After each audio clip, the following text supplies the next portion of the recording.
Hi అండి. Good morning. బాగున్నారా అందరూ? నేనైతే చాలా బాగున్నానండి. మీరు కూడా బాగున్నారని నేనైతే అనుకుంటున్నాను. ఈరోజైతే వీడియోలో నా డైలీ రొటీన్ అయితే చూపించాలనుకుంటున్నాను. ఇన్ని రోజులైతే షార్ట్ వీడియోస్ చేశాననమాట. ఇంకొంచెం ఒక అడుగు ముందుకు వేసి నా డైలీ రొటీన్ వ్లాగ్స్లో అయితే చూపించాలనుకుంటున్నాను. మార్నింగ్ లేచింది మొదలుకొని మధ్యాహ్నం వరకు అలాగే ఈవినింగ్ వరకు కూడా నేను ఏదైతే వర్క్ అయితే చేస్తానో అవన్నీ కూడా నేనైతే షేర్ చేస్తాను. అలాగే కొన్ని టిప్స్ కూడా నేను ఇద్దామని చెప్పేసి అనుకుంటున్నాను. ఇంకైతే నా వీడియోలోకి వచ్చినట్టయితే నేనైతే 6:30 కల్లా ఊడ్చేసుకొని నీట్గా నీళ్ళైతే చల్లేసుకున్నాను. ఇక ఆ పని అయిపోవడంతోనే ఇంట్లోకి అయితే నేను వచ్చేసేసి ఇక పెసరట్టు అయితే పిండి మిక్సీ పట్టుకున్నాను కదా, దాంట్లోకి అయితే చట్నీ ప్రిపేర్ చేసుకుంటున్నాను. ఇక ఆయిల్ అయితే మాత్రం అయిపోయిందండి, అందుకే ఆయిల్ అయితే డబ్బాలో పోసేసి ఇక్కడైతే నేను పల్లీ చట్నీ చేస్తున్నాను. నూనె అయితే వేసుకున్న తర్వాత ఆ నూనె అయితే వేడైంది కదా, అందులోకి అయితే పల్లీలు వేసుకున్నాను. ఇంట్లో పచ్చిమిరపకాయలు లేవని ఎండుమిరపకాయలను అయితే చట్నీ చేస్తాను. నా విషయానికి వచ్చేసరికి అయితే నేనైతే హౌస్ వైఫ్ అండి. నాకు ఇద్దరు పిల్లలు అయితే బిజినెస్ చేస్తారు. ఇక నేను మొన్నటి వరకు అయితే ఒక చిన్న జాబ్ చేసేదాన్ని. ప్రజెంట్ అయితే అది లేదు. ఇప్పుడు ఖాళీగానే ఉంటున్నాను. ఎంతో ఆలోచించుకొని యూట్యూబ్ అయితే స్టార్ట్ చేశాను. లాస్ట్ 1 ఇయర్ నుంచి ఎంతో ఆలోచించి నేనైతే ఇప్పుడు ఈ నిర్ణయం తీసుకొని స్టార్ట్ అయితే చేశాను. కానీ మొదట్లో వ్యూస్ రాకపోయేసరికి చాలా బాధేసింది. ఇది నా వల్ల కాదేమో అనుకున్నాను.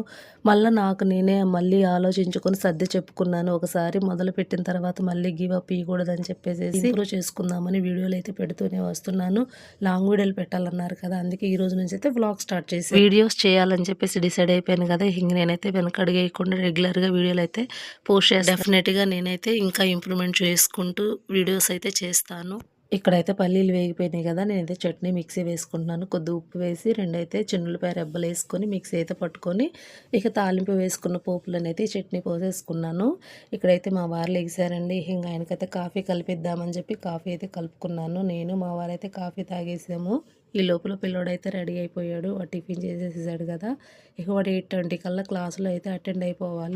పొద్దున్నే కాఫీనో టీనో తాగితే కానీ మనకు కొంచెం మైండ్ రిఫ్రెష్ అవ్వదు. ఇది ఒక అలవాటు అయిపోయింది నాకు. కానీ దీన్ని మార్చుకోవాలని ఎప్పటి నుంచో అనుకుంటున్నాను. వీడు చిన్నోడు అనమాట. వీడు ఇప్పుడు 4th క్లాస్ చదువుతున్నాడు. వీడిని మేము ముద్దుగా నాని అని పిలుస్తాము. ఇక నాకు పెద్ద కొడుకు ఉన్నాడు కదా, వాడైతే హాస్టల్లో చదువుకుంటున్నాడు. 7th క్లాస్ చదువుకుంటున్నాడు. ఈ సంవత్సరమేనండి ఫస్ట్ టైం హాస్టల్ అయితే వేసామను. వాడిని అయితే మేము డింపు అని పిలుస్తాము ముద్దు. వీళ్ళేనండి ఇక నా ప్రపంచము, ఇద్దరు పిల్లలు, నా ఇల్లు. ఇక చూసుకుంటూ నేనైతే నా లైఫ్ అయితే నేను గడిపేస్తున్నాను. పిల్లోడైతే వెళ్ళిపోయాడు కదా, బియ్యం అయితే కడిగి పెట్టుకుంటున్నాను. 2 గ్లాసులు బియ్యం అయితే కడిగి పెట్టుకుంటున్నాను. మాకు సరిపోతాయండి. ఈ బియ్యం నానే లోపల నేనైతే కూరగాయలు కట్ చేసుకుందామని దొండకాయలు అయితే తీసుకున్నాను. దొండకాయలు ఫ్రై అయితే చేయాలి. చట్నీ కూడా తాలింపు పెట్టుకుందామని చెప్పేసి అనుకుంటున్నాను. యూట్యూబ్ చేద్దామన్న ఆలోచన నేనైతే నా మనసులోనే ఉంచుకున్నాను. కొన్నాళ్ళు ఆలోచించుకున్న తర్వాత నేనైతే మా వారితో చెప్పాను అనమాట. అప్పుడు మా వారు ఓకే అన్నారు. అసలు ఆయన ఒప్పుకుంటారు అనుకోలేదు, కానీ ఆయన ఒప్పుకోగలకు చాలా హ్యాపీ అనిపించింది. ప్రతి విషయంలో ఇట్లా సపోర్ట్గానే ఉంటారు. ఎందుకు నీకు అంత శ్రమ, పిల్లల్ని చూసుకొని హాయిగా ఇంట్లో ఉండగా నీకు ఎందుకు ఈ పని అని చెప్పేసి అన్నారు. కానీ వాళ్ళు అలానే అంటారు, కానీ మనం కూడా ఏదో ఒకటి చేయాలి కదా, ఆయనకంటూ ఏదన్నా హెల్ప్ చేయాలన్న ఆలోచనతోనే నేనైతే ఈ నిర్ణయం తీసుకున్నాను. చూడాలి ఎంతవరకు సక్సెస్ అవుతాననేది. కష్టే ఫలి అనే మాట నేను బాగా నమ్ముతాను. ఖచ్చితంగా కష్టపడితే మనకు అనేది ఫలితం ఎప్పటికైనా దక్కుతుంది. ఈ రోజు రాపోవచ్చు, ఇంకొన్ని రోజులకైనా కానీ సక్సెస్ అవుతాం కదా. ఇక్కడైతే దొండకాయలు కట్ చేయడం అయిపోయింది. తాలింపులోకి అయితే ఉల్లిపాయలు కోసేసి దొండకాయల మ్యాటర్ వచ్చింది కాబట్టి నేను ఒకటి చెప్తాను. దొండకాయల కూర వారానికి ఒక్కసారైనా చేస్తాను. మా వారు కేజీ దొండకాయలు తీసుకొస్తారు. ఇక ఈ కోసేటప్పుడు టైం పెట్టుకుంటా, ఒక 10 నిమిషాలు లోపల అయిపోవాలని. ఆ లోపల అయిపోవడం కోసం నేను ఎంత ఫాస్ట్గా కట్ చేస్తానంటే అంత ఫాస్ట్గా కట్ చేసుకుంటాను. అట్లా ప్రతిసారి ఒక టైం పెట్టుకొని కట్ చేయడం 5 నిమిషాల్లో కట్ చేయొచ్చు ఒక పావు దొండకాయలు అనుకుంటే నేనైతే 3 మినిట్స్లో కట్ చేయడం అట్లా అలవాటు అయిపోయింది. అట్లా ఫాస్ట్గా కట్ చేసి దొండకాయ ఒక్కటి మాత్రమే టైం పెట్టుకొని కట్ చేస్తే ఈ టైంలో అయిపోవాలని అంత ఇంట్రెస్ట్గా కట్ చేసుకుంటాను దొండకాయలు. కొంతమంది విసుగ్గా వచ్చి దొండకాయ నేను కొయ్యలేను అని అనుకుంటారు కదా, కానీ నాకు ఎందుకో దొండకాయలు కూడా ఉంటే చాలా ఇష్టం. నా ఇంట్లో దొండకాయ కూర ఉన్నప్పుడే కాదండి, ఈ పక్కన వాళ్ళు ఎవరైనా అడిగినప్పుడు కూడా దొండకాయలు కోసి పెడతాను. అంత ఇష్టంగా కోస్తాను దొండకాయలు. అస్సలు విసుకుండదు.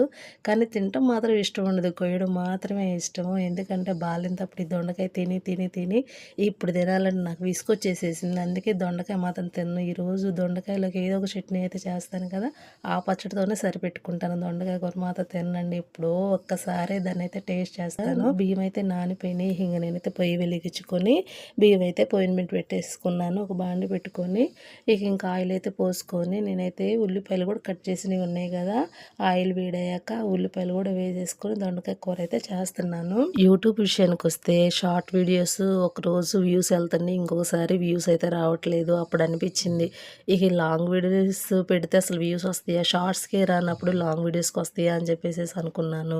కానీ మళ్ళీ చూద్దాం, అసలు ప్రయత్నం అనేది చేయాలి కదా, ప్రయత్నం చేయకుండా రావట్లేదు అనుకుంటే ఎట్లాగా అని చెప్పి లాంగ్ వీడియోలు అయితే పెట్టాను. వ్యూస్ అయితే అంతగా వచ్చినట్టు ఏమి అనిపించలేదు ఫస్ట్ 2 రోజులు. ఆ తర్వాత అయితే మాత్రం పర్లేదు, ముందు రోజు కంటే బెటర్ అనిపించింది.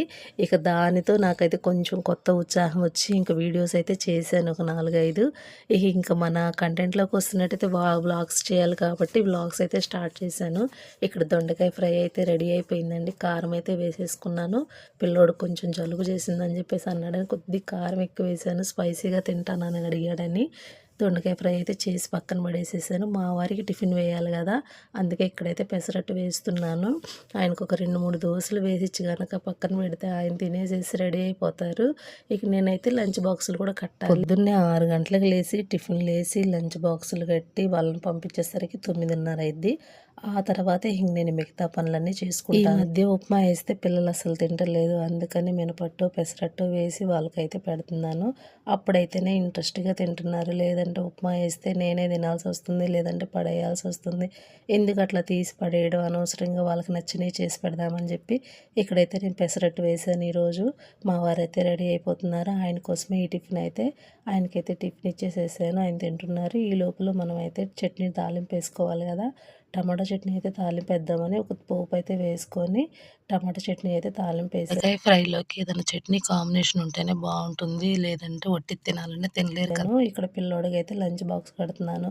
అన్నం పెట్టి కొంచెం అయితే దొండకాయ ఫ్రై అయితే వేసి పిల్లోడికి కట్టిన తర్వాత ఇక మా వారికి కూడా బాక్స్ అయితే కట్టేస్తాను. ఆయనకి కూడా లంచ్ తనతో పాటే తీసుకెళ్ళిపోతారు, లేదంటే ఎప్పుడన్నా అవ్వలేదు అనుకుంటే మాత్రం నేను తీసుకెళ్తాను. ఆల్మోస్ట్ మార్నింగ్ పిల్లోడితో పాటే ఆయనకు కూడా బాక్స్ అయితే కట్టేశాను. మా వారికి అయితే కొంచెం దొండకాయ ఫ్రై కొద్దిగా చట్నీ కూడా వేసి ఇచ్చేసాను. ఆయన అయితే బాక్సులు తీసుకొని వెళ్ళిపోయారు. ఇక ఆ తర్వాత ఉంటుందండి, చూసారా ఇల్లంతా ఎలా అయిపోయిందో. ఇప్పుడు దీన్నంతా క్లీన్ చేసుకోవాలి, వంటగది వంట చేసి అన్నీ ఎక్కడే ఉన్నాయి కదా, ఇవన్నీ కూడా నీట్గా సర్దుకోవాలి. వాళ్ళు పిల్లోడు ఈయన వెళ్ళిపోయారు. చూసారా గదంతా కూడా ఎట్లా ఉందో, ఎక్కడే వదిలేసి వెళ్ళిపోయారు కదా, ఇవన్నీ కూడా నేను నీట్గా సర్ది చేసుకుంటాను. ఇక ముందుగా అయితే నేను వంటగది కంప్లీట్గా నీట్గా తుడుచుకుంటాను.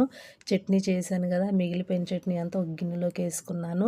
వాళ్ళకి అన్నం పెట్టగా మిగిలిపోయిన అన్నం కూడా ఒక ప్లేట్లో అయితే పెట్టుకున్నాను అనమాట. ఎందుకంటే నా పని అంతా అయిపోయేసరికి ఇంట్లో పని 11 అవుతుంది. ఇంకొకేసారి నేను అన్నమే తినేస్తాను అనమాట, టిఫిన్ ఒక్కోసారి తినను. అందుకే ప్లేట్లో పెట్టుకున్నాను. మిగిలిన దొండకాయ ఫ్రై, టమాటో చట్నీ, రైస్ అంతా కూడా ఒక ప్లేట్లోనైతే పెట్టేసుకున్నాను. వండిని అన్నీ కూడా గిన్నెలోకి తీసేసుకుని ఆ అంట్లు కూడా తోమేసుకుంటాను. ఇక సాయంత్రానికి ఏమీ ఉండవు, మొత్తం అంట్లన్నీ కడిగేసినట్టేనమాట. ఇక మొత్తం ఫ్రెష్గా నీట్గా ఉంటుంది ఇల్లంతా కూడా. ఇక్కడ నేను వంట చేసిన తర్వాత డబ్బాలు ఉన్నాయి కదా, ఉప్పు పప్పులు ఇంకా అవన్నీ కూడా సర్దేసుకున్నాను. తుడిచేసుకొని గ్యాస్ పని అంతా అయిపోయింది కాబట్టి ఇక వంట చేయాల్సింది ఇంకేమీ లేదు కనుక గ్యాస్ కూడా ఒకేసారి ఆపేస్తాను అనమాట. ఇక డోర్ కూడా కొంచెం దగ్గరగా వేసేసుకొని వంటగది వరకు నీట్గా ఊడ్చేసేసుకుంటాను. ఇంకా అంతటితో వంటగదితో పని అంతా అయిపోతుంది, ఇక వంటగదితో పని లేదు. అందుకే అంతవరకు నీట్గా ఊడ్చేసుకుంటాను. ఇప్పుడు హాల్లోకి కూడా వచ్చేసి మొత్తం నీట్గా ఊడ్చేసేసుకుంటే ఇక బయట పని అయితే చేసుకోవచ్చు కదా అని చెప్పేసి మొత్తం నీట్గా అయితే ఊడ్చుకోవడం అయిపోయింది. ఇక బట్టలు అయితే ముందుగానే తడిపెట్టుకొని వాష్ చేసుకున్నాను. ఇంటి ముందు రోడ్డు ఉంటుంది, ఇంకా దీని మీద అయితే చక్కగా బట్టలన్నీ తడిపేసుకొని టబ్బులకి నీళ్ళు పట్టుకొని బట్టలు అయితే వాష్ చేసుకుంటాను. ఇక్కడైతే వాష్ చేయడం అయిపోయింది. ఒకసారి అయితే జాడిచ్చేసేసాను, రెండోసారి గట్టిగా పిండుకుంటున్నాను. ఇంక ఈ బట్టలన్నీ పిండుకున్న తర్వాత ఇక నేనైతే అంట్లు పని చేసుకుంటాను. అంట్లు కూడా చకచకా కడిగేసేసి ఇవన్నీ కూడా బయటే ఒక 10 నిమిషాల పాటు వదిలేస్తాను. అంట్లన్నీ ఎండిపోతాయి చక్కగా ఎండకి. ఇక బట్టలు కూడా నీళ్లు గారిపోయిన తర్వాత ఇంటి ముందు అయితే ఆరేసుకుంటాను. ఇట్లా పని అంతా కంప్లీట్ అయిపోయిన తర్వాత నేనైతే ఫ్రెష్ అవుతాను. ఫ్రెష్ అయ్యి ఇక టిఫిన్ చేయాలనుకుంటే టిఫిన్ చేయడం, లేదంటే అన్నం తినాలనుకుంటే అన్నం తినమాట. ఇంకా మంచి వీడియోతో మీ ముందుకైతే వస్తానండి. నా వీడియో కనుక నచ్చితే లైక్ చేయండి, సబ్స్క్రైబ్ చేయండి ఫ్రెండ్స్.